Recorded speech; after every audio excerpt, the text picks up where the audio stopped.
fi nga xam ne wala sax comme ni nga ko waxee ay instructions yu jógee ci ministre de l'intérieur mais dañuy dem fële ca cour suprême ñu doon ko xaar actuellement mbirum Ousmane Sonko ak Mame Mbaye Niang ñoom nag ci li dox seen diggante ginnaaw beneen rebondissement bu ci am tey nag ñoom ñëpp ñu ngi ca audience foofee ca cour suprême ngir examiner rabat d'arrêt bi nga xam ne avocat yu premier ministre Ousmane Sonko ñoom ñoo ko rek introduire woon dox nañu ko ñu gis nag peut-être kenn ci avocat bu ñu sukkandikoo ci Sénégal ci avocat yu Ousmane Sonko di maître Bamba Cissé di sàkku ci cour suprême nee nañu mu rétracter l'arrêt qu'elle a rendu le 4 janvier 2024 loolu tey li nga xam ne moom la ñu wax ne moom la maître Bamba Cissé di demandé cuun mooy lan ak ay leeral nga expliquer ñu ko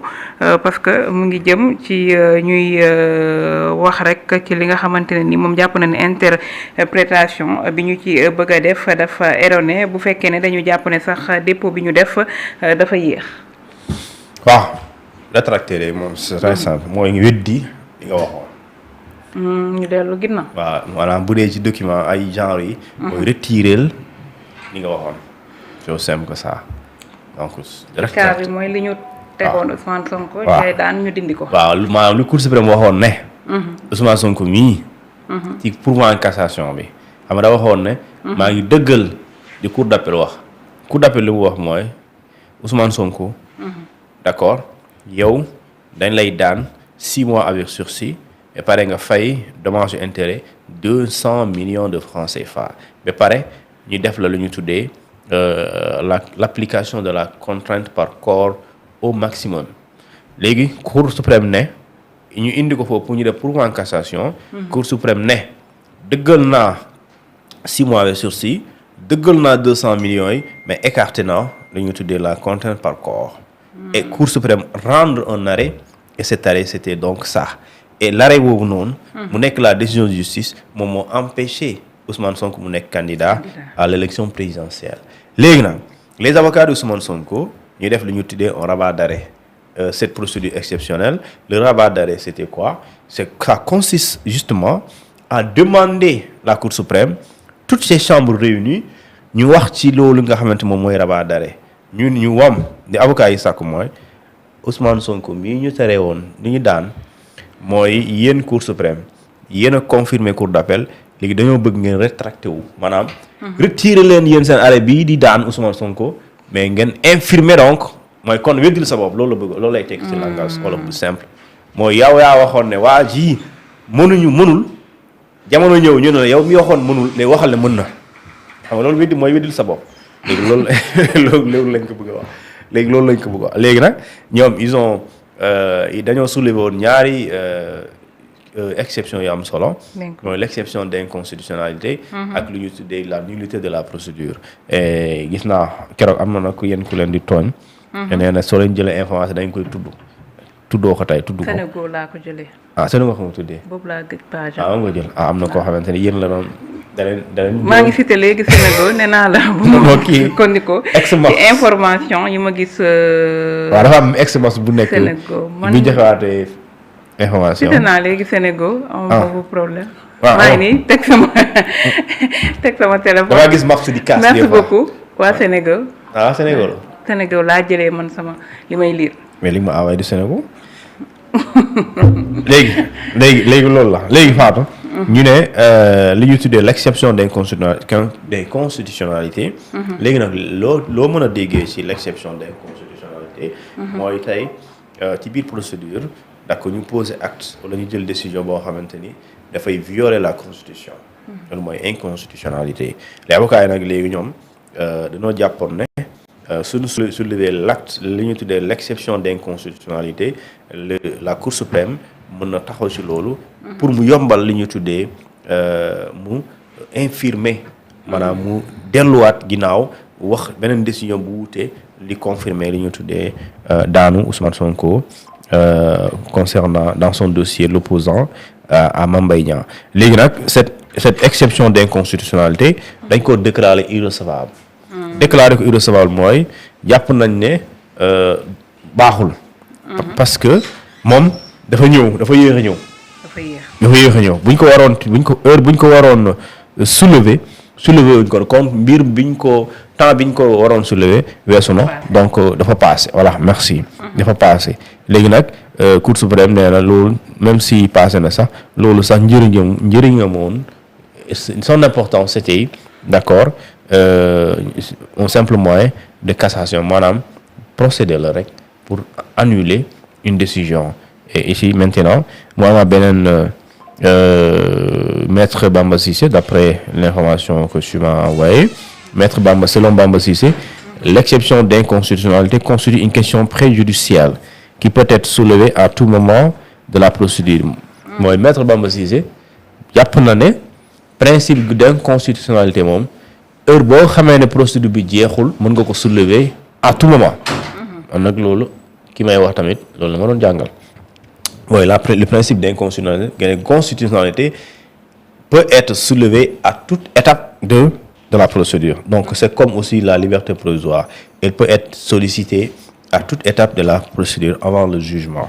donc c'est ça ñu ne dès lors Cour suprême d'accord n'aurait pas dû statuer c'est Bamba qui parle n'aurait pas dû statuer sur le fond de cette exception mooy ci loolu Cour suprême donc amuloon sax pour dugg ci dossier ba ciy àtte dugg ci biir bay àtte mais plutôt mu renvoyer dossier affaire bi fële ci conseil constitutionnel pour mu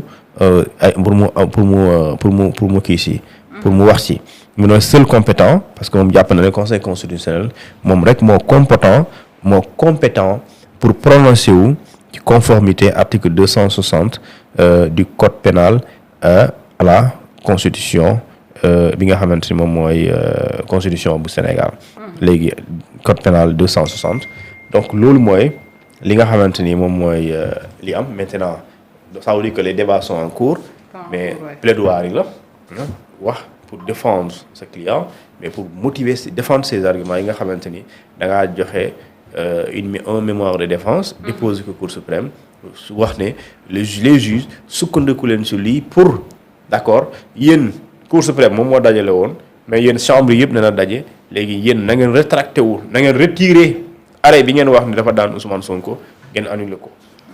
léegi nag on verra si au sortir de cette audience si la Cour suprême avec toutes les chambres réunies. ndax dinañ gëm ne loolu ñoom Ousmane Sonko waruñ ko condamné ci affaire Mame Mbaye Niang bi ci côté diffamation ba ñu war ko dóor 6 mois avec sursis et 200 millions. man dama xamul léegi. soo ko daanee léegi après ban njëriñ la. boo daanee. Sonko waaw amul njëriñ daal amul njëriñ. mais war na fay si yoon war na fay 200 millions ay yoon loolu la wax parce que l'amnistie ne préjudicie pas aux droits des tiers l'amnistie ne préjudice pas aux droits des tiers lu muy tekk mooy amnistie même bu amee waaye ci wàllum civil réparation déedéet loolu da nga koy fay mais ci wàllum pénal kooku jeex na maanaam mënoo daan nit ki li nga ko daan yëpp day effacé wu donc toutes les conséquences d'accord yi jógee ci sanction pénale bi yooyu day dem waaye affaire civile mooy fay 2 millions 100 millions déet loolu bokkus loolu da ngay fay de moo c'est comme les jeunes yu nu rey fii ak ñi décédé ak ñi gaañ et cetera bu ñu waxee ne fee yi effacé nañ leen yenn fee yi effacé nañ yenn fee yi am ci mars 2021 ba février 2024 yenn fee yi danañ effacé waaye bu ñu waree réparer d'accord donte mënoo topp ñenn ñi si yenn fee yi mais ñooñu ñu war a réparer bu dee ñoom ñoo war a fay dañuy fay mais ñu dee ñoom ñoo war a encaisser xaalis en guise de réparation de dommages et intérêts dañ leen di fay parce que loi dem nañ suy moom dañ ko bind clairement elle ne préjudicie pas aux droits des tiers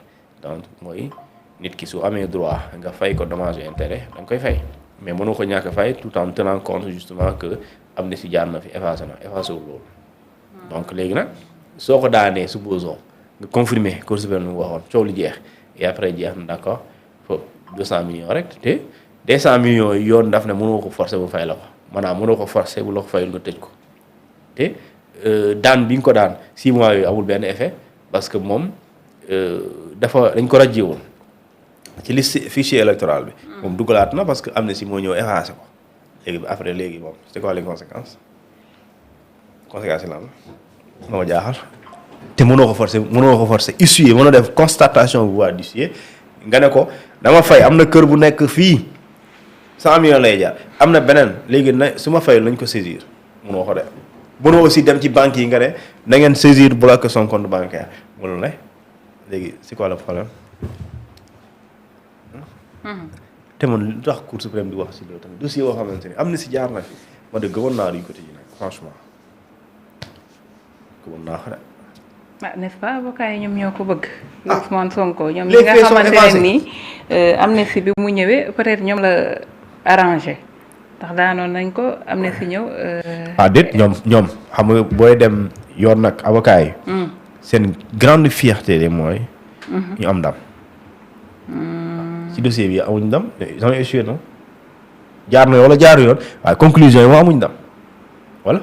maanaam heure bu fu ñu dem ñu dóor leen. wala. waaw léegi nag loolu am na ñoo xam ne bëgguñu defet léegi ñu demee rabat d'arrêt suñu convaincre Cour suprême mën na nekk victoire et su boobaa cette victoire dernièrement mooy nekk mooy raxas lépp.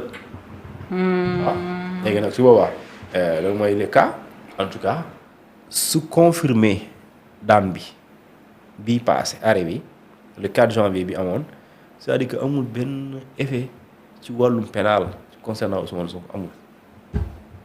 parce que mënoo ko tere mu nekk candidat mënoo ko génnee ci liste bi mënoo ko empêcher benn yoon mu perte son droit de vote ou d'élection donc léegi njëriñ la lan la te mënoo ko tëj.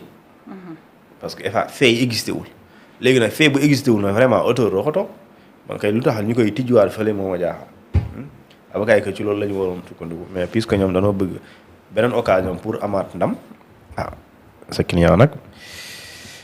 nga def conclusion sa carrière ak sa client ngeen di conclure ba gis waaw fii nañ la daan ñu daan la fi wax fii laa daanoo fi nga daan fii lañ daan daa ma gën léegi moo tax ñu def ñu topp ko ba mu sës léegi dañ koy topp ba mu sës léegi et c'est normal aussi c'est compréhensible c'est compréhensible ñu ñëw ci leneen mu di